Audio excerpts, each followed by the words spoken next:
11 ಕೆರೆ ತುಂಬುವ ಕಾಮಗಾರಿಗೆ ಚಾಲನೆ. ನಿರಂತರ ವಿದ್ಯುತ್ ನೀರಾವರಿ ಸೌಲಭ್ಯ, ಬೆಳೆಗಳಿಗೆ ಬೆಂಬಲ ಬೆಲೆ ನೀಡಿದರೆ ರೈತನ ಬಾಳು ಬಂಗಾರ. ಲಕ್ಷ್ಮಣ್ ಸವದಿ. ರೈತರಿಗೆ ವಿದ್ಯುತ್, ನೀರು ಮತ್ತು ಬೆಂಬಲ ಬೆಲೆ ನೀಡುವ ಜೊತೆಗೆ ರೈತನ ಮಕ್ಕಳಿಗೆ ಉನ್ನತ ಶಿಕ್ಷಣ ನೀಡಿದ್ದಲ್ಲಿ ನಿಶ್ಚಿತವಾಗಿಯೂ ರೈತನ ಬಾಳು ಬಂಗಾರವಾಗುತ್ತದೆ. ಈ ನಿಟ್ಟಿನಲ್ಲಿ ಕಾಗವಾಡ ಮತ್ತು ಅಥಣಿ ಮತಕ್ಷೇತ್ರದ ರೈತರಿಗೆ ಈ ಎಲ್ಲ ಸೌಲಭ್ಯಗಳನ್ನು ಕೆಲವೇ ಅವಧಿಯಲ್ಲಿಯೇ ನೀಡಲು ಶ್ರಮಿಸುವುದಾಗಿ ಮಾಜಿ ಉಪಮುಖ್ಯಮಂತ್ರಿ ಹಾಗೂ ಶಾಸಕ ಲಕ್ಷ್ಮಣ್ ಸವದಿ ಹೇಳಿದ್ದಾರೆ. ಅವರು ರವಿವಾರ ದಿನಾಂಕ 23ರಂದು ಗುಂಡೇವಾಡಿ ಗ್ರಾಮದಲ್ಲಿ ಕಾಗವಾಡ ಮತಕ್ಷೇತ್ರದಲ್ಲಿ ಒಟ್ಟು 11 ಕೆರೆ ತುಂಬುವ ಯೋಜನೆಯ ಮೊದಲನೇ ಹಂತದ ರೂಪಾಯಿ 138.81 ಕೋಟಿ ಅನುದಾನದ ಕಾಮಗಾರಿಗೆ ಚಾಲನೆ ನೀಡಿ ನಂತರ ಕಾಡಸಿದ್ದೇಶ್ವರ ದೇವಸ್ಥಾನದ ಸಭಾಭವನದಲ್ಲಿ ನಡೆದ ಸಭೆಯಲ್ಲಿ ಮಾತನಾಡುತ್ತಿದ್ದರು. ಈಗಾಗಲೇ ಕರಿಮಸೂತಿ ಏತ ನೀರಾವರಿ ಯೋಜನೆ ಮೂಲಕ ಕ್ಷೇತ್ರದ ಪೂರ್ವ ಭಾಗಕ್ಕೆ ನೀರಾವರಿ ಕಲ್ಪಿಸಲಾಗಿದ್ದು, ಈ ಯೋಜನೆಯಿಂದ ಹೊರಗೆ ಉಳಿದಿದ್ದ ಪ್ರದೇಶಕ್ಕೆ ಕೊಟ್ಟಲಗಿ ಅಮ್ಮಾಜೇಶ್ವರಿ ಏತ ನೀರಾವರಿ ಯೋಜನೆಗೆ ಒಳಪಡಿಸಲಾಗಿದ್ದು ಕಾಮಗಾರಿ ಪ್ರಗತಿಯಲ್ಲಿದೆ. ಇನ್ನು ಕಾಗವಾಡ ಕ್ಷೇತ್ರದಲ್ಲಿ ಕಿಣೇಗಾಂವ್ ಬಸವೇಶ್ವರ ಏತ ನೀರಾವರಿ ಮತ್ತು ಕರಿಮಸೂತಿ ಏತ ನೀರಾವರಿ ಯೋಜನೆಯಿಂದ ಹೊರಗುಳಿದ ಗ್ರಾಮಗಳಿಗೆ ನೀರಾವರಿ ಕಲ್ಪಿಸುವ ಉದ್ದೇಶದಿಂದ 11 ಕೆರೆ ತುಂಬುವ ಕಾಮಗಾರಿ ಕೈಗೊಂಡಿದ್ದು, ಮುಂದಿನ ದಿನಗಳಲ್ಲಿ ಸಂಪೂರ್ಣ ಕಾಗವಾಡ ಮತ್ತು ಅಥಣಿ ಕ್ಷೇತ್ರವನ್ನು ನೀರಾವರಿಗೆ ಒಳಪಡಿಸಿ ರೈತರಿಗೆ ಅನುಕೂಲ ಮಾಡಿಕೊಡಲಾಗುವುದೆಂದರು.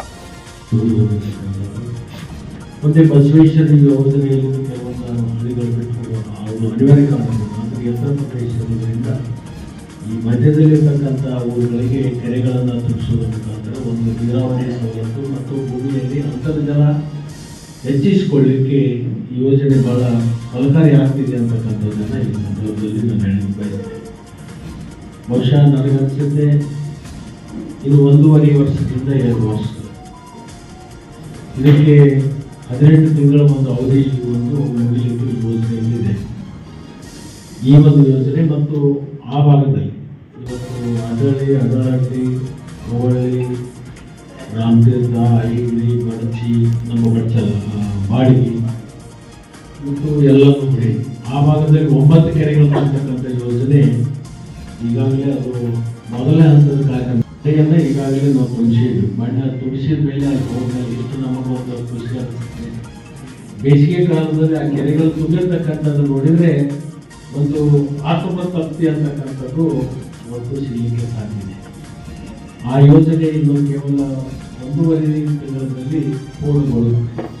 40-45 ದಿವಸದಲ್ಲಿ ಪೂರ್ಣಗೊಳ್ಳುತ್ತೆ.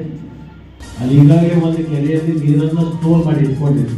ಒಳ್ಳೆಯ ನೀರಾದರೂ ಸಹಿತ ಅದನ್ನು ರಾಗಿವಾಗಿ ಅದನ್ನು ರಾಮತೀರ್ಥದ ಗಡಿ ಭಾಗದಲ್ಲಿ ಸಿಂಧೂರು ಮಾಡಬೇಕು. ಅಲ್ಲಿ ತನಕ ಅದನ್ನು ನೀರನ್ನು ಬಿಡೋದ್ರ ಮುಖಾಂತರ ಅಡಳಟ್ಟಿ ಈ ಭಾಗಕ್ಕೆ ಮತ್ತು ಕವಳ್ಳಿ ಭಾಗಕ್ಕೆ ಆ ಭಾಗದಲ್ಲಿರ್ತಕ್ಕಂಥ 9 ಕೆರೆಗಳನ್ನು ತುಂಬಿಸ್ತಕ್ಕಂಥದ್ದು, ಈ ಭಾಗದಲ್ಲಿರ್ತಕ್ಕಂಥ 11 ಕೆರೆಗಳನ್ನು ತುಂಬಿಸಿದರೆ ಮಧ್ಯಭಾಗದಲ್ಲಿ ಏನು ಈ ಕರಿಮಸೂತಿ ಬಸವೇಶ್ವರ ಗ್ರಾಮ ನೀರಾವರಿಯಲ್ಲಿ ಸ್ವಲ್ಪ ಪ್ರಮಾಣದಲ್ಲಿ ನೀರಾವರಿ ಕೊರತೆ ಆಗ್ಬೋದು ಅನ್ನುವಂತಕ್ಕಂಥ ಒಂದು ವಿಚಾರವನ್ನು ಇಟ್ಕೊಂಡು ಯೋಜನೆ ಪ್ರಾರಂಭ ಆಗಿದೆ. ಅದರ ಜೊತೆಗೆ ನಮ್ಮ ಪೂರ್ವ ಭಾಗದ ಯೋಜನೆ ಸುಮಾರು 1,500 ಕೋಟಿ ರೂಪಾಯಿಗಳ ಯೋಜನೆಯನ್ನು ಮಂಜೂರಾತಿ ಮಾಡಿಕೊಂಡು ಅದು ಈಗಾಗಲೇ ಸುಮಾರು ಪೈಪ್ಲೈನ್ ಕೆಲಸ 40 ಕಿಲೋಮೀಟರ್ದಲ್ಲಿ ಸುಮಾರು 32 ಕಿಲೋಮೀಟರ್ ಪೈಪ್ಲೈನ್ ಈಗಾಗಲೇ ಮುಗಿದಿದೆ. ಅವರು ಗುತ್ತಿಗೆದಾರರು ಬರುವ ಜೂನ್ ಒಳಗಾಗಿ ಮಳೆಗಾಲ ಪ್ರಾರಂಭ ಆಗೋಕ್ಕಿಂತ ಪೂರ್ವದಲ್ಲಿ ಸಂಪೂರ್ಣ ಪೈಪ್ಲೈನ್ ಅನ್ನು ನಾನು ಮುಗಿಸ್ಕೊಡ್ತೀನಿ ಅಂತಕ್ಕಂಥದ್ದಲ್ಲಿ ಈಗಾಗಲೇ ಜಾತ್ರೆಯಿಂದ ಎಲ್ಲ ಕೆಲಸಗಳನ್ನು ಸಿದ್ಧತೆ ಮಾಡ್ಕೊಂಡಿದ್ದೀವಿ. ಅಲ್ಲಿ ಕಾಂಕ್ರೀಟ್ ಕೆಲಸವನ್ನು ಒಂದು 15-20 ದಿವಸ ಶುರು ಮಾಡ್ತೀವಿ. ಒಟ್ಟಾರೆ ಆ ಬಸವೇಶ್ವರ ಜಾತಿ ನೀರಾವರಿ ಯೋಜನೆಯನ್ನು 2ನೇ ಹಂತ ನಡೆದಿದೆ. ಆ ಯೋಜನೆಯನ್ನು ಆದಷ್ಟು ಬೇಗನೆ ಅದನ್ನು ಕೆಲವೊಂದು ತಾಂತ್ರಿಕ ತೊಂದರೆಗಳನ್ನು ಬಗೆಹರಿಸಲಿಕ್ಕೆ ಈಗಾಗಲೇ ರಾಜ್ಯಪಾಲರು ಬಹಳಷ್ಟು ಪ್ರಯತ್ನವನ್ನು ಮಾಡ್ತಾ ಇದ್ದಾರೆ. ಆ ಒಂದು ತಾಂತ್ರಿಕ ತೊಂದರೆಯನ್ನು ಬಗೆಹರಿಸಿ ಅಲ್ಲಿರ್ತಕ್ಕಂಥ ಅಕೋಡೆಕ್ಟ್ ಯೋಜನೆಗಳನ್ನು ಪೂರ್ಣ ಮಾಡಿ ಮುಂದಿನ ದಿನಮಾನದಲ್ಲಿ ಆ ಕೆಲಸ ಕೊಟ್ಟಲಗಿ ಯೋಜನೆ ಮತ್ತು ಮಧ್ಯದಲ್ಲಿ ಬರ್ತಕ್ಕಂಥ 2 ಕೆರೆ ತುಂಬಿಸಗಳ ಯೋಜನೆ 1-1.5 ವರ್ಷದಲ್ಲಿ ಪೂರ್ಣ ಆದದ್ದಾದರೆ ಕೋಟೆ ಕನಸುತ್ತೆ. ಅಥಣಿ ತಾಲೂಕಿನ ಒಂದು ಹಸಿರು ಕ್ರಾಂತಿ ಕೋಟೆ ಜಿಲ್ಲೆಯಲ್ಲಿ ಎಲ್ಲಿ ಸನ್ನಿವೇಶ ಅದು ಅಥಣಿ ತಾಲೂಕಿನಲ್ಲಿ ಸಿಗಲಿಕ್ಕೆ ಸಾಧ್ಯ ಇದೆ ಅಂತಕ್ಕಂಥ ಮಾತನ್ನ ಈ ಒಂದು ಸಂದರ್ಭದಲ್ಲಿ ನಾನು ಹೇಳಲಿಕ್ಕೆ ಬಯಸ್ತೇನೆ. ಈ ಎಲ್ಲ ಯೋಜನೆಗಳು ಮುಗಿಬೇಕಾದ್ರೆ ಬರೀ ಕೇವಲ ನಾವು ಭೂಮಿ ಪೂಜೆ ಮಾಡಿದರೆ ಆಗಲ್ಲ. ಇದಕ್ಕೆ ನಾವು ಬೆನ್ನು ಹತ್ತಬೇಕು, ಗುತ್ತಿಗೆದಾರರಿಗೆ ನಾವು ಒತ್ತಡ ಹಾಕಬೇಕು. ಅದರ ಜೊತೆಗೆ ಕಾರ್ಯಗಳನ್ನು ಮಾಡ್ತಕ್ಕಂಥ ಸಂದರ್ಭದಲ್ಲಿ ಅನೇಕ ತೊಂದರೆಗಳು ಬರ್ತವೆ. ಆ ತೊಂದರೆಗಳನ್ನು ಬಿಡಿಸ್ಲಿಕ್ಕೆ ನಾವೆಲ್ಲರೂ ಕೂಡ ಇರಬೇಕಾಗುತ್ತೆ. ಅದರ ಜೊತೆಗೆ ನಮ್ಮ ಜೊತೆಗೆ ನೀವು ಕೂಡ ಕೈ ಜೋಡಿಸ್ಬೇಕಾಗುತ್ತೆ. ಯಾಕಂತಂದರೆ ಒಂದು ಪೈಪ್ಲೈನ್ ಹಾಗೆ ಹೋಗೋದಿರ್ತದೆ, ನಮಗೆಲ್ಲರಿಗೂ ನೀರಾವರಿ ಬೇಕು. ಆದರೆ ಆ ರೈತನಿಗೆ ಅಲ್ಲಿ ಉಪಯೋಗ ಆಗದೇ ಇದ್ದರೂ ಸಹಿತ ಇನ್ನೊಬ್ಬರಿಗೆ ಉಪಯೋಗ ಆಗ್ತಕ್ಕಂಥ ಯೋಜನೆಗಳು, ಈ ಪೈಪ್ಲೈನ್ ಬರ್ತಕ್ಕಂಥದ್ದು ನಮ್ಮ ಹೊಲಪಾಳೆಯಿಂದ ಕೊನೆ ಅನಂತಪುರವರೆಗೆ ಪೈಪ್ಲೈನ್ ಬರ್ತದೆ. ಯಾವುದೇ ಜಮೀನ್ದಾಗ ಆದರೂ ಸಹಿತ ಅದಕ್ಕೆ ನೀವು ರೈತರಾಗಿರ್ತಕ್ಕಂಥವ್ರು ನೀವು ಸಹಕಾರವನ್ನು ಕೊಟ್ಟಾಗ ಈ ಯೋಜನೆಗಳು ಪೂರ್ಣ ಆಗಲಿಕ್ಕೆ ಸಾಧ್ಯ ಆಗ್ತದೆ. ಅದಕ್ಕೆ ನೀವು ಇದಕ್ಕೂ ಸಹಕಾರ ಕೊಡಬೇಕು. ಒಣ ಬೇಸಾಯ ಕಡೆ ಭಾಳ ಸಮಸ್ಯೆ ಆಗೋದು, ಅಲ್ಲಿ ನೀರಾವರಿ ಇರೋದ್ರಿಂದ ಬೆಳೆಗಳಿರೋದ್ರಿಂದ ಅಲ್ಲಿ ಸ್ವಲ್ಪ ಮಟ್ಟಿಗೆ ಅಲ್ಲೆಲ್ಲ ರೈತರಿಗೂ ತಿಳುವಳಿಕೆ ಕೊಡಬೇಕಾಗ್ತದೆ. ಸಣ್ಣ ಪುಟ್ಟ ಅವರಿಗೆ ಬೆಳೆ ಹಾನಿ ಆದಾಗ ಅದನ್ನು ಬಗೆಹರಿಸುವಂಥ ಕೆಲಸವನ್ನು ಕೂಡ ನಾವು ಮಾಡ್ತೀವಿ. ಒಟ್ಟಾರೆ ಈ ಒಬ್ಬ ಗುತ್ತಿಗೆದಾರರು ನಮಗೆ ಬರ್ತಾ ಇರ್ತಕ್ಕಂಥ ಗುತ್ತಿಗೆದಾರರು ಅದು ಕಪಲ್ ಗುತ್ತಿ ಅಂತೇಳಿ ಅದನ್ನು ಅಶೋಕ್ ರಾಕಸ್ಟಿ ಭಾಗದಲ್ಲಿ ನಾವು ಕರಿಗೋಸತಿ ಕೆಲಸ ಮಾಡುವಂಥ ಈ ಕೆಲಸಗಳನ್ನು ಮಾಡಿದ್ವಿ. ಆ ಒಂದು ಗುತ್ತಿಗೆಯನ್ನು ಅವನೇ ನಾನು ಮಾಡ್ತೀನಿ ಅಂತಕ್ಕಂಥದ್ದನ್ನೇ ಈಗಾಗಲೇ ನಮ್ಮ ಮುಂದೆ ಭರವಸೆ ಕೊಟ್ಟಿದ್ದಾನೆ. 18 ತಿಂಗಳ ಅವಧಿ ಏನಂದ್ರೆ ಬಹುತೇಕ ನನಗನ್ಸುತ್ತೆ ಇದಕ್ಕೇನು 18 ತಿಂಗಳ ಅವಶ್ಯಕತೆ ಇಲ್ಲ. ನಿಮ್ಮ ಕರಾರಿನ ಮೇಲೆ 12 ತಿಂಗಳು ಇರಬಹುದು. ಆದರೆ ಪಂಪ್ಸೆಟ್ ಕೆಲವೊಂದು ಜಾಕುಲಿ ಕೆಲಸ ಏನಿದೆಯಲ್ಲ ತ್ವರಿತಗತಿಯಲ್ಲಿ ಮೊದಲು ಜಾಕುಲಿ ಕೆಲಸ ಮಾಡ್ಕೊಂಡು ಜಾಕುಲಿನ ಯಾವಾಗ ಬೇಕಾದ್ರೆ ಮಾಡ್ಕೊಳಕ್ಕೆ ಮಾಡ್ಬೋದು. ಅದೇ ದೊಡ್ಡ ವಿಷಯ. ಕರೆಂಟ್ ಹೊಡಿದಿರ್ತೈತಿ, ಮೇದು ಪೈಪ್ ಹಾಕೋದಿರ್ತೈತಿ. ಈಗ ಇದು ಪೈಪ್ ಮಾಡಿಕೊಂಡು ಅದನ್ನು ಕರೆಸಿ ಮತ್ತು ಅದರ ಮೇಲೆ ಸಿಮೆಂಟದ ಒಂದು ಕವರನ್ನು ಹಾಕಬೇಕಾಗ್ತದೆ. ಆ ಕೆಲಸವೂ ಕೂಡ ತ್ವರಿತವಾಗಿ ಪ್ರಾರಂಭ ಆಗಲಿ.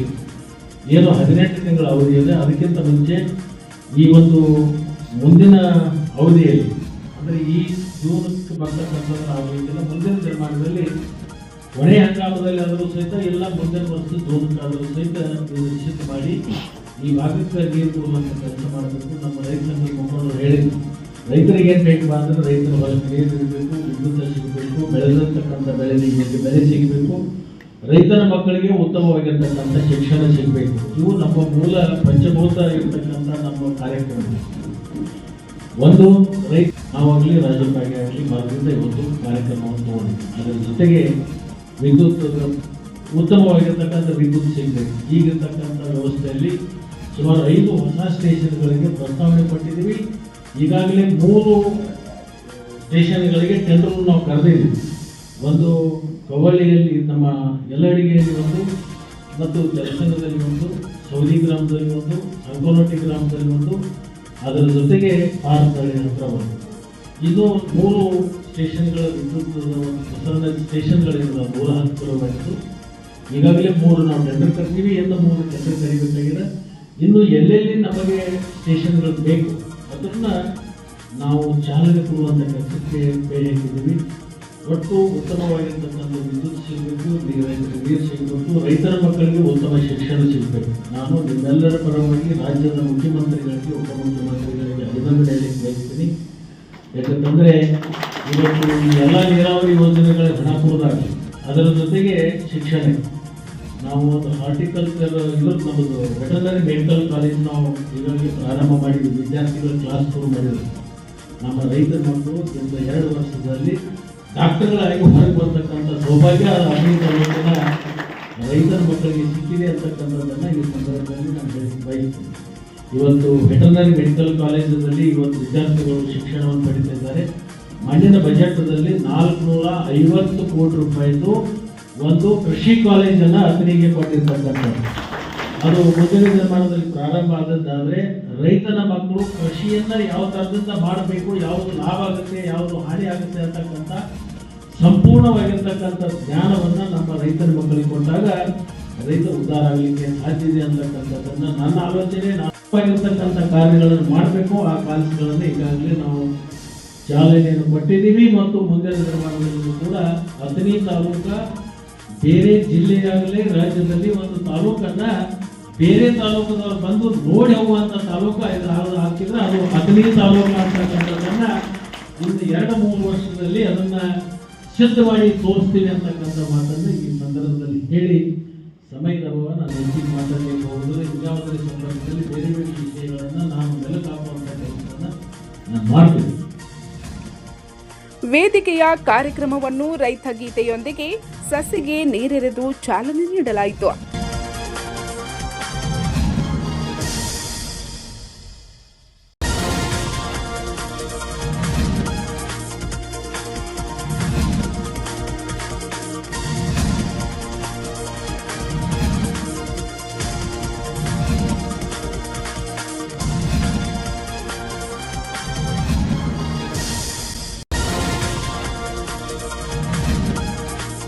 ನಂತರ ಶಾಸಕದ್ವಯರನ್ನು ಸನ್ಮಾನಿಸಲಾಯಿತು.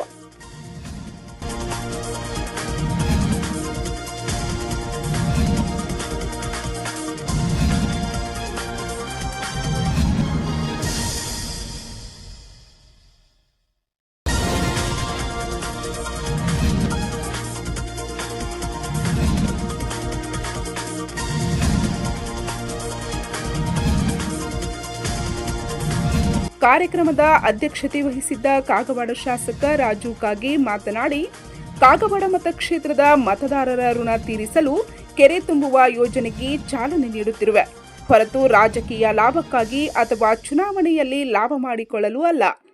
ಸ್ವಾತಂತ್ರ್ಯದ ನಂತರ ಇಲ್ಲಿಯವರೆಗೂ ಉತ್ತರ ಭಾಗದ ಗ್ರಾಮಗಳಿಗೆ ಕುಡಿಯಲು ಕೂಡ ನೀರು ಕೊಡಲು ಸಾಧ್ಯವಾಗಿರಲಿಲ್ಲ. ಕಿಳೆಗಾಂವ್ ಬಸವೇಶ್ವರ ಏತ ನೀರಾವರಿ ಯೋಜನೆಯಿಂದ ವಂಚಿತಗೊಂಡ ಗ್ರಾಮಗಳ 11 ಕೆರೆಗಳನ್ನು ತುಂಬಿಸುವ ಯೋಜನೆ ಅನುಷ್ಠಾನಗೊಳಿಸುತ್ತಿರುವೆ. ಕೆರೆ ತುಂಬುವ ಯೋಜನೆಯ ಕಾಮಗಾರಿ ಗುಣಮಟ್ಟದಿಂದ ಕೂಡಿರಲಿ ಎಂದು ಗುತ್ತಿಗೆದಾರರಿಗೆ ಸೂಚಿಸಿದರು. ಮತಕ್ಷೇತ್ರದ ಅನಂತಪುರ, ಗುಂಡೇವಾಡಿ, ಪಾರ್ತನಹಳ್ಳಿ, ಚಮಕೇರಿ, ಬೇಡರಹಟ್ಟಿ, ಬಳ್ಳಿಗೇರಿ, ಮಲಾಬಾದ್, ಬ್ಯಾವನೂರು ಗ್ರಾಮದ ಕೆರೆಗಳನ್ನು ಈ ಯೋಜನೆಯಲ್ಲಿ ತುಂಬಿಸಲಾಗುವುದು ಎಂದರು.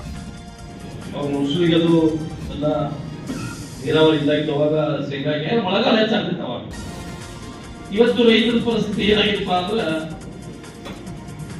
ರೈತರ ಪರಿಸ್ಥಿತಿ ಇಷ್ಟೊಂದು ಕೆಳಮಟ್ಟದಿಂದ ನಾವು ನೋಡ್ತಾ ಇದ್ದಾರೆ ಎಲ್ಲ ಸಮಾಜದಲ್ಲಿ. ಇಡೀ ದೇಶಕ್ಕೆ ಅನ್ನ ಕೊಡೋರು ನಾವು. ಆದ್ರೆ ನಮಗೆ ಸ್ಥಾನಮಾನ ಏನಿದೆಯಪ್ಪ ರೈತರಂದ್ರೆ, ಯಾರು ನಮಗ ಮಕ್ಕಳಿಗೆ ಯಾರು ಹೆಣ್ಣು ಕೂತ ಯಾರಿಗೆ. ಯಾಕಂದ್ರೆ ರೈತರಂದ್ರೆ ಕೀಳ, ರೈತರಂದ್ರ ಜಗತ್ತಿನಲ್ಲಿ ಎಲ್ಲ ಅಧಿಕಾರಿ ಎಲ್ಲರಿಗಿಂತ ಶ್ರೇಷ್ಠ ಯಾರು ಮಾತ್ರ ನಮ್ಮ ರೈತರು ಅಂತ ನಾವು ಒಪ್ಕೊಳ್ಬೇಕಾಗ್ತದೆ. ಅದಕ್ಕಾಗಿ ಮುಂದಿನ ದಿನಮಾನಗಳಲ್ಲಿ ಸ್ವಾಭಿಮಾನದಿಂದ ಯಾರು ಹೇಳಬೇಕು, ನಮ್ಮ ರೈತರ ಮನೆಯಲ್ಲಿ ನಾವು ಹೇಳ್ಕೊಳ್ತೀವಿ ಅಂತ ಹೇಳುವಂತ ಪರಿಸ್ಥಿತಿಯನ್ನ ನಾವು ಮಾಡ್ಕೋಬೇಕಾಗಿತ್ತು. ಇವತ್ತು ಫಲವತ್ತಾದ ಭೂಮಿಗಳಿದಾವೆ, ಆದ್ರೆ ನೀರಾವರಿ ಇದ್ದಕ್ಕಾಗಿ ನಾವೆಲ್ಲ ಹಿಂದುಳಿದವರು ಆಗಿದ್ದೀವಿ. ಇವತ್ತು ಬಸವೇಶ್ವರ ಯಾತ್ರೆ ನೀರಾವರಿ ಮೊನ್ನೆ ಜನವರಿ 26ನೇ ತಾರೀಕು ನಾವು ಇಬ್ರು ಕೂಡಿ ಪ್ರಾಯೋಗಿಕವಾಗಿ ಪ್ರಾರಂಭವನ್ನು ಮಾಡಿದ್ದೀವಿ. ಈಗ ಮತ್ತೊಂದು ಮೋಟ್ರು ಮುಗಿಸಿದ್ವಿ ನಾವು. ಮೊನ್ನೆ 6 ದಿನದಲ್ಲಿ ಮತ್ತೊಂದು ಮೋಟ್ರು ಮುಗಿಸಿದ್ವಿ. ಇನ್ನೆರಡು ಮೋಟ್ರು ಸಹಿತ ಈಗ ತಿಂಗಳಲ್ಲಿ ನಾವು ಅದನ್ನು ಕುಣಿಸ್ತಾ ಇದ್ದೀವಿ. ಇವತ್ತು 5 ಮೋಟ್ರು ಕುಣಿಸಿಯಲ್ಲಿ ನಾಳೆ ಜೂನ್ ಯಾವುದೇ ಪರಿಸ್ಥಿತಿಯಲ್ಲಿ ನೀರನ್ನು ಪ್ರಾರಂಭ ಮಾಡ್ತೀವಿ. ಆದ್ರೆ ಅಲ್ಪಾಟಿದ ಕೆಲಸವನ್ನು ಬಹಳ ತ್ವರಿತಗತಿಯಲ್ಲಿ ಬಹಳ ಒಂದು ವಿರುದ್ಧವಾದ ಮೇಲೆ ಮಾಡಬೇಕು ಅನ್ನುವಂಥ ಆದೇಶವನ್ನು ಮಾಡಿದ್ವಿ. ಸರ್ಕಾರದಲ್ಲಿ ಸಹಿತ ಯಾವಾಗ ನಾವು ಇಬ್ಬರು ಬೆಂಬಲ ಕೊಡ್ತೀವಿ ಆ ಸಂದರ್ಭದಲ್ಲಿ ಬಸವೇಶ್ವರ ಈತ ನೀರಾವರಿ ಬಿಟ್ಟು ನಾವು ಬೇರೆ ಏನು ಕೆಲಸ ಇಲ್ಲ. ರಸ್ತೆ, ಸ್ಕೂಲ್ ಬಿಲ್ಡಿಂಗ್ಗಳು, ಸಮುದಾಯ ಭವನಗಳು, ಗುಡಿ ಗುಂಡಾರಗಳು, ಅವೆಲ್ಲ ಒಂದು ಯೋಜನೆಗಳು ಆನ್ಗೋಯಿಂಗ್ ಯೋಜನೆ ಬರ್ತಾ ಇರ್ತವೆ. ಆದ್ರೆ ನಮ್ಮ ಉದ್ದೇಶ ಈ ಕೆರೆ ತುಂಬುವುದು ಬಹಳ ತುರ್ತುವಾಗಿರಬೇಕು. ಬಸವೇಶ್ವರ ಯಾತ್ರೆ ನೀರಾವರಿ ಆಗಿ ಇಲ್ಲಿ ನಿಮ್ಮನ್ನು ಮಾತ್ರ ಹೇಳಬೇಕಿದೆ, ಇನ್ನು ಎಲ್ಲ ಸಕ್ಕರೆ ಕಾರ್ಖಾನೆಗಳು ಇಲ್ಲಿ ನಿರ್ಮಾಣ ಆಗಬೇಕು. ಯಾಕಂದ್ರೆ ನೀವು ಕಬ್ಬನ್ನು ಉತ್ಸಾಹ ಮುಂದಿನ ದಿನಮಾನಗಳಲ್ಲಿ ಇರುವಂತಹ ಸಕ್ಕರೆ ಕಾರ್ಖಾನೆಗಳಿಗೆ ಆಗಲಿಕ್ಕೆ ಸಾಧ್ಯತೆ ಎಲ್ಲ ಕಡೆ ನಾವು ಆ ಒಂದು ಕನಸನ್ನು ಕಾಣ್ತಾ ಇದ್ದೇವೆ. ಇಲ್ಲಿ ಈ ಭಾಗದಲ್ಲಿ 30 ಹಳ್ಳಿ, ಅನಂತಪುರ ಜಿಲ್ಲಾ ಪಂಚಾಯತಿ ಮತ್ತು ಮಧುಮಾಯಿ ಜಿಲ್ಲಾ ಪಂಚಾಯತಿ, ಇಲ್ಲಿಯೂ ಸಹಿತ ಈ ಜನರಿಗೆ ಒಬ್ಬ IAS ಆಫೀಸರ್, ಯಾವ ಹೆಣ್ಮಗಳು IAS ಆಫೀಸರ್ ಹೆಣ್ಮಗಳ, ಒಬ್ಬ IPS, ಇಲ್ಲಿ ರೈತರನ್ನು ನಾನು ಮಾಡ್ಕೋತೇನೆ ಅಂತ ಮಾತಾಡ ಯಾವಾಗ ಅವರು ಅಧಿಕಾರಿಗಳಲ್ಲ ಅವಾಗ ನಮಗೆ ಪೂರ್ಣವಾದಂತ ಒಂದು ರೈತರ ಬೆಳವಣಿಗೆ ಆಗಿದೆ ಅಂತ ತಿಳ್ಕೋಬೇಕು. ನಾವು ಮಾಡ್ಕೋತೀವಿ ಹೇಳಕ್ಕಾಗಲ್ಲ. ಎಂದು ನಾವು ಒಬ್ಬ ರೈತರ ಎಮ್ಮೆಕಾಯನ್ನು ನಾವು ಮಾಡ್ಕೋತೇವೆ ಅಂದ್ರೆ ಒಬ್ಬ ಹೆಣ್ಮಗಳು ಹೇಳ್ತಾರಲ್ಲ ಅವಾಗ ನಮ್ಮ ರೈತ ಮೇಲೆ ಬಂದಿದ್ದಾನೋ ಅನ್ನುವಂಥದ್ದು ನಾವು ಅರ್ಥ ಮಾಡ್ಬೋದು. ಆ ನಿಟ್ಟಿನಲ್ಲಿ ನಾವು ರೈತರನ್ನು ಬೆಳೆಸಬೇಕು. ಇದು ಒಂದು ಹಿತಾಸಕ್ತಿ ಮಾಡಬೇಕನ್ನೋ ಹಿತಾಸಕ್ತಿ ಇದ್ದಾಗ ಮಾತ್ರ ಸಾಧ್ಯ ಆಗಿದೆ. ನಾವು ಇಬ್ರು ಹೋದ ನಂತರದಲ್ಲಿ ಈ ಭಾಗದ ಭವನೆ ನೋಡಿದ್ರೆ, ನಾನು ಇಲ್ಲಿ 20-25 ವರ್ಷಗಳಿಂದ ನಾನು ಇವರು ಜೊತೆಯಾಗಿದ್ದೆವು. ಒಂದು ಮಾತನ್ನ ಹೇಳ್ತೇನೆ ನಾನು, ಋಣಾನುಬಂಧ ಅಂದ್ರೆ ಹೇಗಿರ್ತದೆ. ನಾವಿಬ್ರು MLA ಆದ ಗೆಳೆಯರಿಲ್ಲ, MLA ಮೊದಲು ನಾವೆಲ್ಲ ಗೆಳೆಯರ. 10-20 ವರ್ಷ ಮುಂಚಿತವಾಗಿ ನಾನು ಬಲಪ ಸೌದಿ ಅವರು, ಲಕ್ಷ್ಮಣ ಸೌದಿ ಅವರು ಹೆಂಗಿತ್ತಂದ್ರೆ ಇಬ್ರು ಕೂಡ MLA ಆಗಿರು. ನೋಡಿ ನೀವು 18ರಾಗ 4 ಜನಕ್ಕೆ ನನಗೆ ಗೊತ್ತಿತ್ತು. ಲಕ್ಷ್ಮಣ ಸೌದಿ ನಮ್ಗೆ ಯಾರಿಗೂ ಕನ್ಸಲ್ಟೇಷನ್ ಆಗಿರಲಿಲ್ಲ. ಅದು ಋಣಾನುಬಂಧ ಸರ್, ನೀವು ಇಬ್ರು ಕೂಡ ಇರಬೇಕು, ಬಿತ್ತರೆ ಇಬ್ರು ಕೂಡ ಬೆಳ್ರಿ, ಪಾತ್ರ ಇಬ್ರು ಕೂಡ ಬೇರೆ ಅಂತೇಳಿ ಅವಾಗ ನಾವು ಇಬ್ಬರು ಗೆಲ್ಸಿದ್ವಿ. ಮಾಡಿ 23 ಇಬ್ಬರು ಹಾಕ್ಬೇಡಿ. ನಾವೇನ್ ನಿಮ್ಮ ಯಾಕೆ ಉಪಕಾರ ಮಾಡ್ತಾ ಇಲ್ಲ. ನೀವು ಮಾಡಿದ ಒಂದು ಋಣವನ್ನು ಸ್ವಲ್ಪ ಮಟ್ಟಿಗೆ 100ಕ್ಕೆ 100 ನಿಮ್ಮ ಋಣವನ್ನು ತೀರಿಸಲಿಕ್ಕೆ ಸಾಧ್ಯನೇ ಇಲ್ಲ. ಸ್ವಲ್ಪ ಮಟ್ಟಿಗೆ ಕಡಿಮೆ ಮಾಡುವಂತ ಪ್ರಯತ್ನ ನಾವಿಬ್ಬರು ಮಾಡ್ಕೊಳ್ತಾ ಇದ್ದೀವಿ. ಯಾಕಂದ್ರೆ ಒಬ್ಬ ಮತದಾರರ ಋಣ, ಒಬ್ಬ ತಾಯಿ ತಂದೆಯ ಋಣ, ಮತ್ತೊಬ್ಬ ಗುರುವಿನ ಋಣ ಅದು ಯಾರು ಮುಡಿಸಿ ಉಳಿಕ್ ಸಾಧ್ಯನೇ ಇಲ್ಲ. ಒಬ್ಬ ಮತದಾರನ ನಾವು ಇಟ್ಕೊಂಡ ಸಾಯ್ಬೇಕಾಗ್ತೈತಿ, ಕಲಿಸಿದ ಗುರುನ ಋಣ ಸಹಿತ ಇಟ್ಕೊಂಡ ಸಾಯ್ಬೇಕಾಗ್ತೈತಿ. ತಾಯಿ ತಂದೆಯ ಋಣ ಜಗತ್ತಿನಲ್ಲಿ ಯಾರು ಅವ್ರನ್ನ ಮುಡಿಸಲಿಕ್ಕೆ ಸಾಧ್ಯ ಇಲ್ಲ. ನೀರಾವರಿ ಇಲಾಖೆ ಅಧಿಕಾರಿ ಪ್ರವೀಣ್ ಹುಣಸಿಕಟ್ಟಿ ಪ್ರಾಸ್ತಾವಿಕವಾಗಿ ಮಾತನಾಡಿ, ಕೆರೆ ತುಂಬುವ ಯೋಜನೆಗೆ ಅಥಣಿ ತಾಲೂಕಿನ ಹುಲಗಬಾಳಿ ಗ್ರಾಮದ ಹತ್ತಿರದ ಕೃಷ್ಣಾ ನದಿಯ ಎಡದಂಡೆಯಿಂದ 0.21 TMC ನೀರನ್ನು ಎತ್ತಿ 11 ಕೆರೆಗಳನ್ನು ತುಂಬಿಸಲಾಗುವುದು.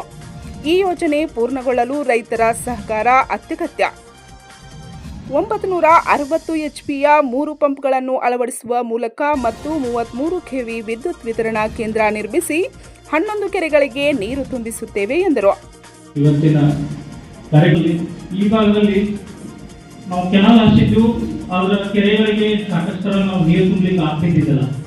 ಈ ಒಂದು ಬರಪೀಡಿತ ಪ್ರದೇಶಕ್ಕೆ ಅಥವಾ ಕೆರೆಗಳಿಗೆ ನೀರು ತುಂಬಿಸಲಂದ್ರೆ ಬಾವಿಗಳು, ಬೋರ್ವೆಲ್ಗಳು ಚಾರ್ಜ್ ಆಗ್ತವ, ಮುಂದಿನ ರೈತರಿಗೆ ಅನುಕೂಲ ಆಗ್ತದೆ ಅಂತ ಹೇಳಿ ತಿಳ್ಕೊಂಡು ಮಾನ್ಯ ಜನ ಸರ್ಕಾರ 2022ರಲ್ಲಿ ಈ ಒಂದು ಕೆರೆ ತುಂಬು ಯೋಜನೆಗೆ 229.40 ಕೋಟಿಗಳ ಒಂದು ಆಡಳಿತಾತ್ಮಕ ಅನುಮೋದನೆ ನೀಡಿದ್ದು, ಅದರಲ್ಲಿ ಸರ್ಕಾರ ಏನು ಅಂತ ಹೇಳಿ ಕೈಗೊಳ್ಳಬೇಕು.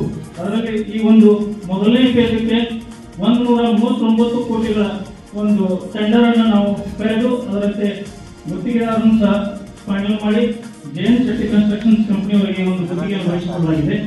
ಈ ಒಂದು ಗುತ್ತಿಗೆ 18 ತಿಂಗಳ ಕಾಲಾವಕಾಶದೊಂದಿಗೆ 11 ಕೆರೆಗಳನ್ನು ತುಂಬುವ ಒಂದು ಯೋಜನೆಯನ್ನು ಅವರಿಗೆ ನೀಡಲಾಗಿದೆ. ಈ ಯೋಜನೆಯಲ್ಲಿ 11 ಕೆರೆಗಳು ಯಾವಂದ್ರೆ ಅನಂತಪುರ ಕೆರೆ, ಅನಂತಪುರಲ್ಲಿ 2ನೇ ಕೆರೆ, ಗುಂಡೇವಾಡಿಯಲ್ಲಿ 2 ಕೆರೆ, ಬಳ್ಳಿಕೆರೆಯಲ್ಲಿ 1 ಕೆರೆ, ಪಾರ್ಕ್ನಳ್ಳಿಯಲ್ಲಿ 2 ಕೆರೆ, ಚಮಕೆ ಬೇಡರಟ್ಟಿಯಲ್ಲಿ 1 ಕೆರೆ, ಮಲಾಬಾದ್ ಕೆರೆ, ಬೆವನೂರು ಕೆರೆ ಮತ್ತು ಚಮಕೆರೆ ಕೆರೆ, ಒಟ್ಟು 11 ಕೆರೆಗಳನ್ನು ತುಂಬುವ ಒಂದು ಕಾಮಗಾರಿಯನ್ನು ನಾವು ಗುತ್ತಿಗೆ ವಹಿಸಿ ಗುತ್ತಿಗೆದಾರರಿಗೆ ನೀಡಿದ್ದೀವಿ. ಇದರಲ್ಲಿ ಒಟ್ಟು ಮುಖ್ಯವಾಗಿ 3 ಪಂಪ್ಗಳು ವರ್ಕಿಂಗ್ 3+1 ಪಂಪ್ಗಳನ್ನು ನಾವು ಅಳವಡಿಸಿದ್ದೀವಿ. ಇದರಲ್ಲಿ ಒಟ್ಟು 960 HPಯ 3 ಪಂಪ್ಗಳನ್ನು ನಾವು ಹುಲುಬಳ್ಳಿ ಗ್ರಾಮದ ಹತ್ರ ಒಂದು ಜಾಕಲ್ ನಿರ್ಮಾಣ ಮಾಡಿ ಅಲ್ಲಿಂದ 11 ಕೆರೆಗಳಿಗೆ ಎಟ್ ಎ ಟೈಮ್ ನೀರು, 11 ಕೆರೆ ಅಂದ್ರೆ 11 ಒಳಗೆ 8 ಕೆರೆಗೆ ಎಟ್ ಎ ಟೈಮ್ ನೀರು, ಇನ್ನೊಂದು 3 ಕೆರೆಗಳಿಗೆ ಅಬ್ಸರ್ವರಿ ಒಂದು ಪಂಪೋಸ್ ಮಾಡ್ತಾ ಇದೀವಿ. ಆ 3 ಕೆರೆಗಳು ಬಳ್ಳಿಗೆರೆ, ಬೇಡರಟ್ಟಿ ಮತ್ತು ಚಮಕೇರಿ. ಸಭೆಯಲ್ಲಿ ಧುರೀಣರಾದ ಚಂದ್ರಕಾಂತ್ ಇಮಡಿ, ಶಿವು ಗುಡ್ಡಾಪುರ್ ಸೇರಿದಂತೆ ಅನೇಕರು ಮಾತನಾಡಿದರು. ನಮ್ಮ ಜೀವನದೊಳಗೆ ಇವತ್ತು ಬಂದೈತೆ ಅಂತ ಹೇಳಿ ನಮಗೆ ಅನ್ಸುತ್ತೆ.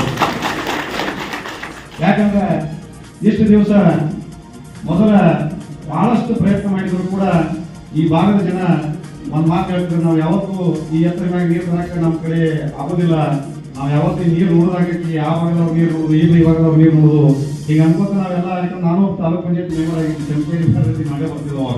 ಅವಾಗ ನಾವೆಲ್ಲ ಆಶ್ವಾಸನೆ ಕೊಟ್ಟಿದ್ದೀವಿ. ಅಚ್ಚಿಗಡೆ ಕ್ಷೇತ್ರದಾಗಿದ್ರು 2 ಹಳ್ಳಿ ಮನೆಗೆ ಬರ್ತಿದ್ವು. ಅವಾಗ ನಾವು ಅಷ್ಟು ಏನಾದ್ರು ಮಾಡಿ ನೀರು ಬರೋಣ ಅಂತ ಹೇಳಿ ಪ್ರಯತ್ನ ಮಾಡಿದ್ದೀವಿ. ಆದ್ರೆ ಆ ಕಾಲ ಇವತ್ತು ಕೂಡಿ ಬಂದೈತೆ. ಅದು ಹೆಂಗೆ ಕೂಡಿ ಬಂದೈತೆ ಅಂದ್ರೆ 2018 ನಾವು 2 ಶಾಸಕರನ್ನ ಮಾಜಿ ಮಾಡಿದ್ದೀವಿ.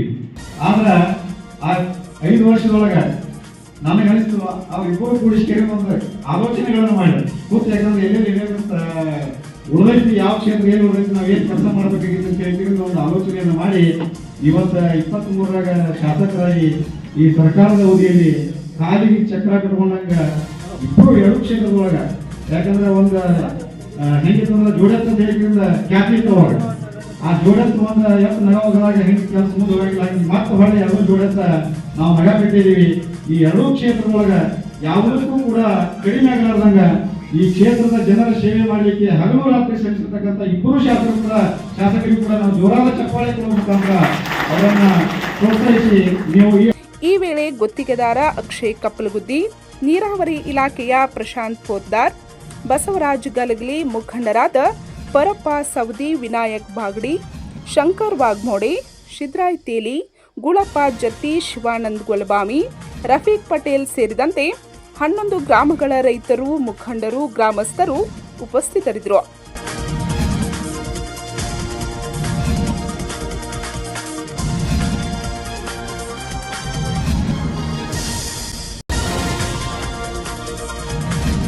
ಗೂಳಪ್ಪ ಜತ್ತಿ ಸ್ವಾಗತಿಸಿದರು.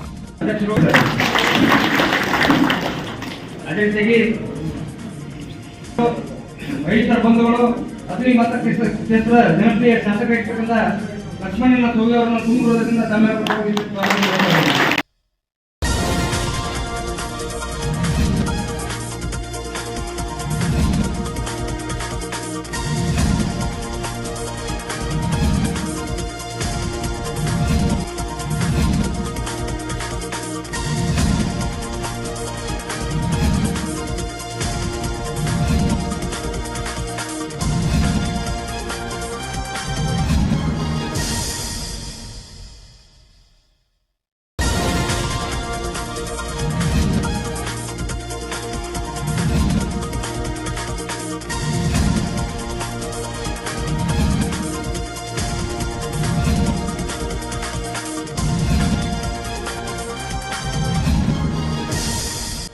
ಪಂಚ್ ನ್ಯೂಸ್ಗಾಗಿ ಗುಂಡೇವಾಡಿಯಿಂದ ಬಸವರಾಜ್ ತಾರ್ದಾಳೆ.